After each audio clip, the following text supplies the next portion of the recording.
Para os irmãos que quiserem acompanhar na live aqui conosco, livro do profeta Isaías, capítulo 38. Nós vamos ler 3 versículos de um impasse, de uma situação que passou o rei Ezequias, um homem de Deus, um homem muito usado por Deus, um instrumento na mão de Deus, mas que isso não isentou ele de passar por uma luta muito grande. Mas ao mesmo tempo que ele enfrentou essa luta muito grande, que fica relatado aqui em Isaías 38, ele também teve uma experiência muito grande com Deus, uma vitória muito grande, tão grande que a ponto de ele compor um louvor, né? Ele compôs um poema, e desse poema se originou um cântico, né, que é conhecido como o Cântico de Ezequias. No versículo 17, 18 e 19 que nós vamos ler, diz assim: Sim, a angústia me fez bem, pois tu me livraste da morte e perdoaste todos os meus pecados. Pois os mortos não podem exaltar-te, não podem entoar louvores. Aqueles que descem à sepultura já não podem esperar em tua fidelidade. Somente os vivos te louvam, como faço hoje. Cada geração fala da tua fidelidade. A geração seguinte, louvado seja Deus. Nós somos frutos disso. Nós somos uma geração que recebeu uma herança dos nossos pais. No caso da Lucélia, que receberam, né, da avó dela, a irmã Célia, muito conhecida na Assembleia de Deus. Os irmãos da antiga aí falam com muita frequência, uma mulher de Deus. Então, de geração em geração, nós vamos tornando conhecido os feitos de Deus.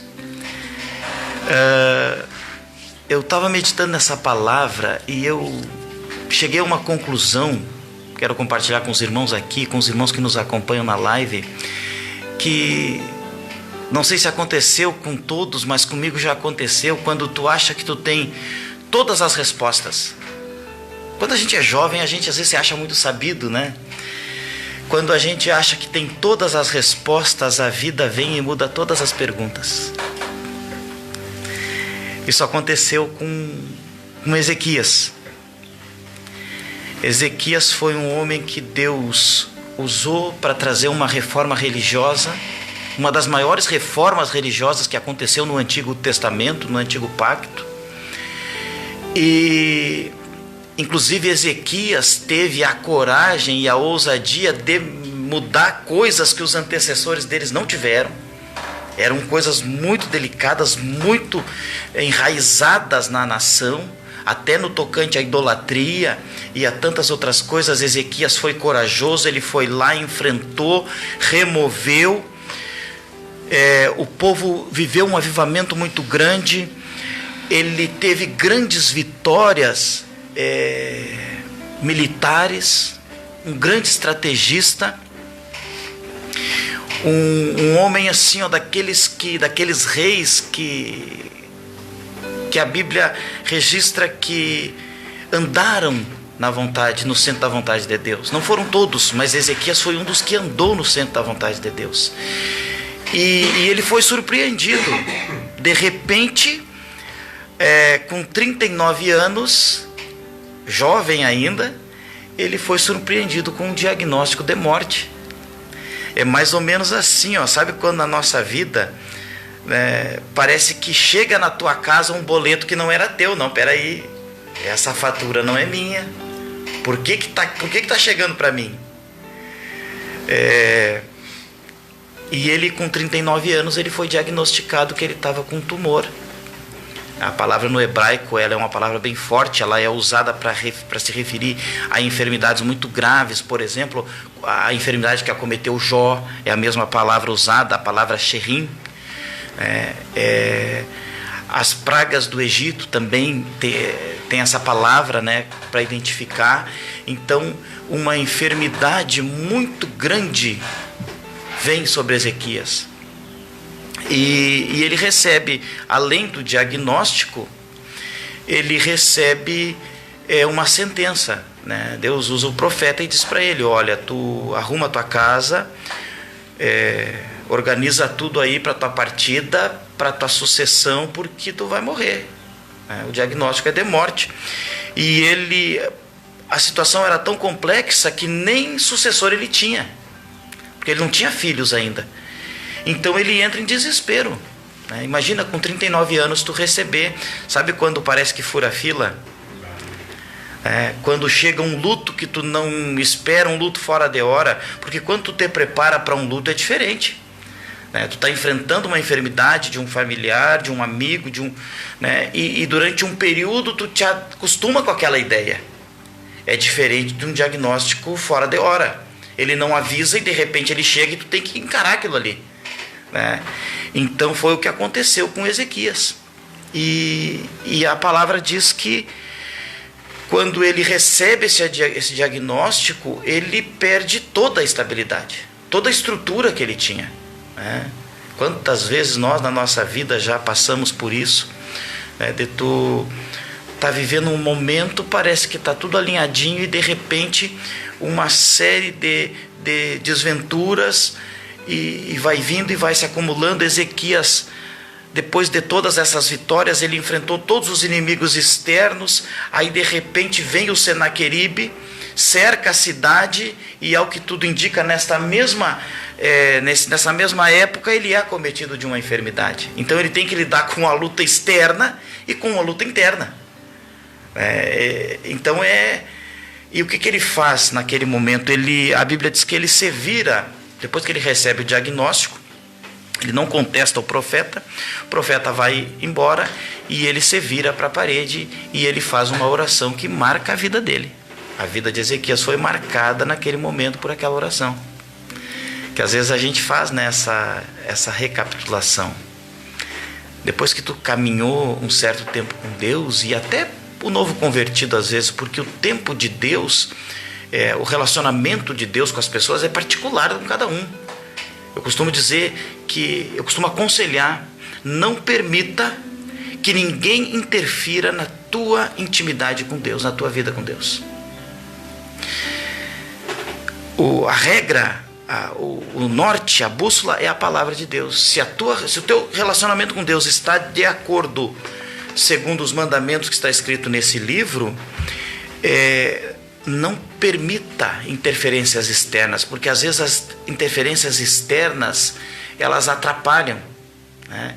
Então Deus tem um jeito particular de se relacionar com cada um, com cada pessoa. E Ezequias se vira para a parede, fica só ele, Deus e a parede, não tinha mais ninguém com ele, e ele faz uma oração, pede para que Deus trouxesse à memória, né, toda a vida dele, todo o histórico da vida dele. Eu fico pensando que homem íntegro devia ser Ezequias, para ele ter coragem de uma oração, ele dizer assim: Deus, olha toda a minha vida, lembra, Senhor, que eu andei diante do Senhor com fidelidade, com integridade. Faz a gente olhar para dentro de nós e fazer essa reflexão, né?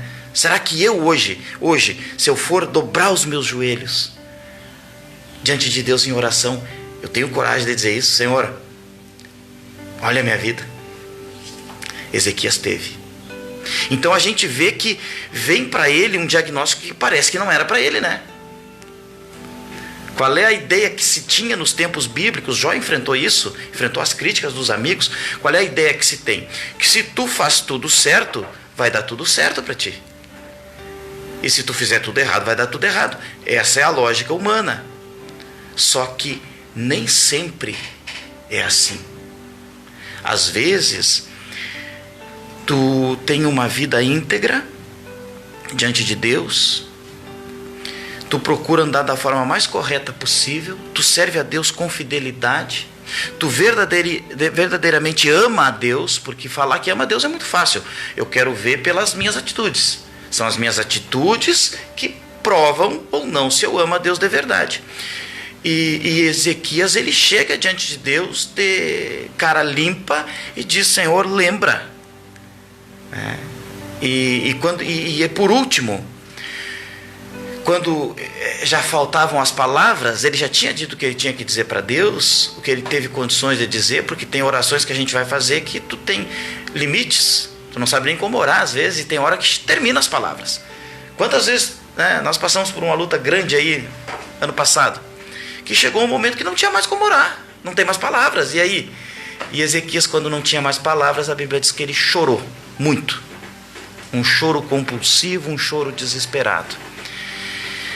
E quando ele chora dessa forma, o profeta não tinha saído ainda do pátio, a Bíblia diz que Deus vai lá e diz para Isaías: volta lá e diz para o meu servo que ele não vai morrer ainda, eu vou dar mais 15 anos de vida para ele. E aí, ele, depois dessa cura que ele tem, Deus dá mais 15 anos para ele. Ele tem um filho depois, nesse intervalo de 15 anos, cerca de 3, 4 anos depois, nasce o filho dele. E ele, depois dessa vitória, depois dele ser curado, ele escreve um poema, que é uma gratidão a Deus. Por isso que existe louvores e louvores. O nosso programa hoje é louvor de adoração. Porque às vezes a gente bota tudo no mesmo bolo, e não é. A gente tem que saber separar o que é louvor e o que é uma canção, uma música.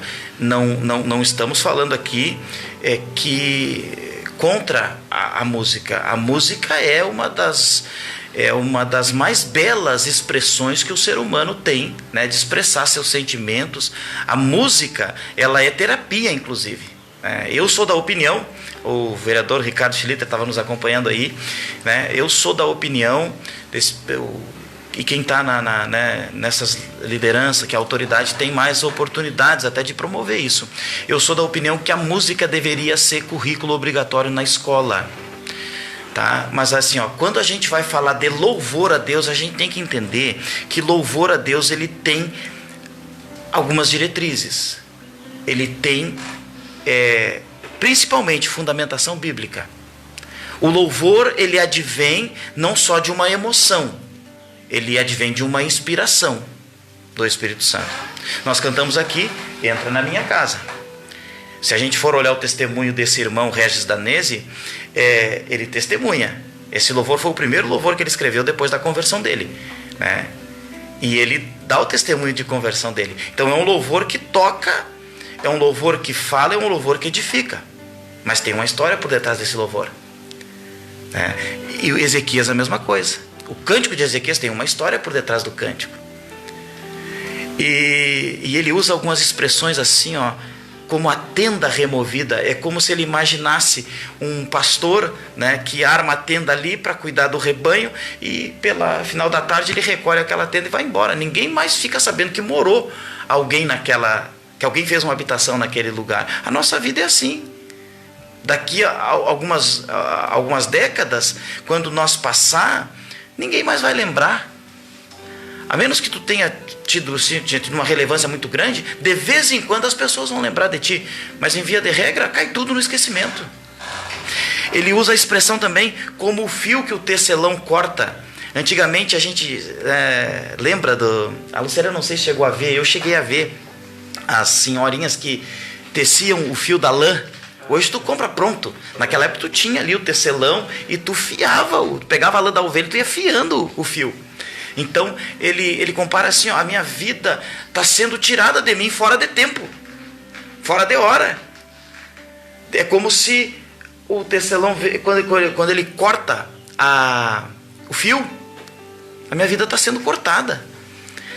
E ele, usando essas expressões, nos mostra o quanto nós somos limitados como seres humanos, como nós somos frágeis. Às vezes a gente se acha tão forte, né? Na verdade, nós somos frágeis. é a misericórdia de Deus, é a graça de Deus que todos os dias sobre a nossa vida nos dá condições de viver um dia a mais. Glória a Jesus. É a graça e a misericórdia de Deus, porque se entupir um vasinho, não precisa nem ser um vasinho que entupir, que o sangue não circular, já faz um grande estrago. Então, como nós somos frágeis, e é isso que Ezequias olha, é por isso que ele diz assim, qual foi o texto que nós lemos? Foi para minha paz, na tradução que eu tenho aqui, não a que eu li, mas a tradução que eu tenho aqui, para minha paz eu estive em grande amargura. Quer dizer, toda aquela adversidade que Ezequias passou, serviu para ensinar ele algo muito importante, que por mais que ele fosse um rei sábio, que tudo que ele botasse a mão dava certo, isso não era garantia nenhuma, porque de repente a vida pode vir e trazer um diagnóstico que ele não esperava e que ele não saberia como lidar. E depois disso, ele compõe esse louvor. E eu quero concluir aqui, né, o cântico de Ezequias após a crise. Foi um testemunho que ele deu daquilo que Deus tinha feito pela vida dele. E como nós aqui, quantos testemunhos nós demos aqui em 1h20 de programa? Quantos testemunhos? O irmão testemunhou da conversão, que se a gente fosse... Eu nem vou contar a minha conversão, porque se eu for contar, vai estender ainda mais, fica para uma outra oportunidade. A Lucélia, quantos testemunhos deu? E em tudo nós demos a glória para Deus. Jesus, e em tudo a glória é para Ele. E Ezequias termina assim, esse cântico. Ele termina acreditando a glória para Deus. O maior milagre de Ezequias não foi viver mais 15 anos. Porque ele morreu depois. Foi só um bônus que Deus deu para ele. É um bônus que eu costumo pedir para Deus, né? Se Deus quiser me dar esse bônus de viver até uma idade avançada, com lucidez, pregando a palavra, vai ser um bônus, né? Mas Deus deu um bônus para Ezequias, mas a grande lição, o maior milagre que Ezequias viveu não foi viver 15 anos mais, foi descobrir para que viver. Viver para a honra e glória do nome de Deus. Aleluia. Nunca mais esse cântico saiu da boca de Ezequias. Todo o restante da vida dele, que Deus deu para ele, foi para testemunhar isso que Deus tinha feito na vida dele. E a nossa vida tem sido assim. Todos os dias, tudo aqui, os testemunhos que nós demos, se nós estamos em pé, se nós, como 41 anos servindo a Deus, a gente tem que conviver com tantas coisas difíceis. Companheiros de fé, companheiros de jornada, que de repente tu olha para o lado e ele não está mais. E tu sente saudade daqueles irmãos. Congregaram contigo uma época, mas por tantos motivos diversos, não conseguiram permanecer na caminhada. E aí a gente olha para nós e, Deus, até aqui o Senhor me sustentou. Até aqui. Situações, né? Situações como que agora, ontem nós conversávamos, né? Uma situação que aconteceu conosco. E que se nós não tivéssemos o Espírito Santo, nós íamos talvez reclamar, né? Murmurar. Mas o Senhor, o que o Senhor faz? O Senhor falou comigo, eu fiquei bem entristecida, porque em tanto tempo de carteira, eu nunca tinha pechado em ninguém. E eu simplesmente fui dar uma ré e derrubei uma moto. Só que no derrubar a moto, estragou a moto. E agora o Marcos falando, eu lembrando, e ainda eu falei pro Felipe, né? Meu filho, ele disse, mãe, tu nem parece que aconteceu isso. Eu disse, sabe por quê, meu filho? Porque o Senhor tem seus propósitos, né? Nós, como servos do Senhor, o que nós falamos? Se o dia está mal, nós glorificamos. Se nós estamos alegres, nós glorificamos, porque está no projeto dele. Nós não sabemos, né? Aí, conversando lá, nós resolvemos, né? Eu achei que, eu e o Marcos vamos dar o testemunho, né? Vamos abraçar a causa. Mandamos arrumar a moto, acertamos tudo. Levamos o rapaz em casa. E aí, quando nós fomos ver ele conversando, nós descobrimos que o rapaz também é irmão em Cristo, né? Conversamos ali sobre as coisas do Senhor. Então, é tão maravilhoso que o Senhor nos renova, né? Em uma fatalidade ali, tipo, de estrago material, né? Vamos colocar assim. Mas se fosse noutra situação, aí do Marcos Bancor disse, ainda bem que tu é calmo, né? E se fosse noutra situação, se fosse uma pessoa explosiva, ou que, né? Mas nós glorificamos o Senhor.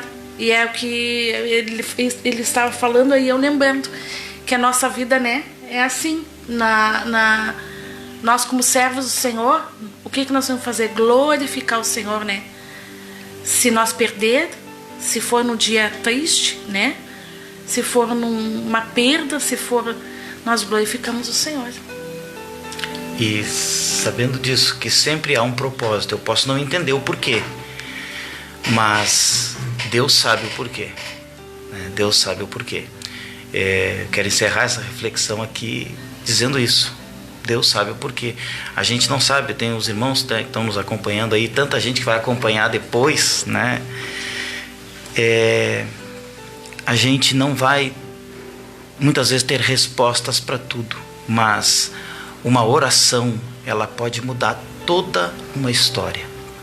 Uma oração pode mudar todo um diagnóstico para a glória de Deus. Então, nunca desista de orar, por mais adversa que esteja. Isso não tem aquele louvor, né, que fala sem palavras, né, da Vanilda Bordieri.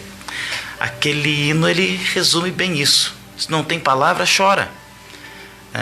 Tem os mais durão, tipo eu, assim, né, que não chora, mas por dentro a gente chora, né? Então, sabe de uma coisa, Deus está cuidando de tudo. Por mais adversa que seja a situação, Deus está cuidando de tudo. E por fim, a gente às vezes tem aquela ideia assim, na eternidade a gente vai saber, né? Existem perguntas que Deus vai nos responder nessa vida. A palavra nos responde muita coisa, mas tem coisas que a palavra não diz. Tem coisas que a palavra se cala sobre alguns assuntos. E eu conjecturar em cima do que a Bíblia não diz é muito perigoso. Então, se a Bíblia se cala, nós nos calamos e confiamos em Deus. Então, tem respostas que nós vamos ter, Deus vai nos dar respostas nessa vida. Tem outras que só quando nós estivermos com Ele. E tem outras que nem lá, porque é da soberania de Deus. Não é da nossa conta, é da soberania de Deus. O que nós confiamos é que todas as coisas vão cooperar para o nosso bem, por mais que eu não entenda. Isso aí. Glória a Deus. É bem assim mesmo, bah. Agora, a gente, todos nós, que às vezes ficam pensando, os irmãos que frequentam, às vezes não tem provações. Temos. Mas tivemos bom ânimo, né? Como diz, né, a palavra, né? A gente vencerá, né? O irmão me permite? Não, eu esqueci de contar um testemunho aqui. Não, irmão, não tem problema não. Tem um louvor, não sei se a Lucélia lembra para cantar um pedacinho, mas o iniciozinho dele é assim, Se paz a mais doce me deres gozar, se dor a mais forte sofrer, seja o que for, tu me fazes saber que feliz com Jesus sempre sou. Esse hino, ele tem uma história por detrás dele. O irmão Horácio Spafford foi quem compôs ele. Tu viu, irmã? Pode ler, ele colocou um irmão aí, é de vocês aí, é Sebastião. Irmão Sebastião. Olha que ele colocou ali, a música é a arte de manifestar os diversos afetos da nossa alma mediante o som de Deus. Abençoe vocês, saudades, meus queridos. É o pastor Sebastião. Mediante o som. Deus abençoe vocês. Saudades, meus queridos. Pastor Sebastião Godóis, É o grande pastor. amigo. Ele é parente do irmão Marcos Simões, né? Eu acho que sim, isso. Grande amigo, um abração, pastor Sebastião. Um homem de Deus que nos acompanha aí, né? E a gente acompanha o trabalho dele também, muito lindo o trabalho que ele faz lá em São Leopoldo. A irmã Jussara também está conectada, a irmã Jussara Gonçalves. Um abraço para todos os irmãos aí, que Deus abençoe. E esse hino que nós cantamos, esse pedacinho aqui, que eu acho tão lindo esse hino, naquele momento de grande temporal do ano passado, eu acordei pela madrugada ouvindo esse hino, e aquilo me trouxe uma paz tão grande, no meio da madrugada, quando eu tinha perdido o sono. E esse irmão, ele compôs esse hino depois de uma série de catástrofes. Primeiro, ele perdeu o filho dele, que morreu de uma enfermidade. E ele tinha mais 4 filhas. A primeira perda dele foi com 4 anos, que morreu o Horácio Júnior, que levava o nome dele. Morreu de escarlatina. A família ficou profundamente abalada. Aí, isso em 1870. Um ano depois, ocorreu um grande incêndio na cidade de Chicago. E ele era corretor, e ele perdeu praticamente todos os investimentos que ele tinha. Perde o filho. Um ano depois, ele perde praticamente tudo que ele tinha. E 2 anos depois, em 1873, ele resolve mudar para a Inglaterra, em busca de novas oportunidades. Ele tinha umas coisas para resolver, ele fica em Chicago, ele coloca num navio a esposa e as 4 filhas,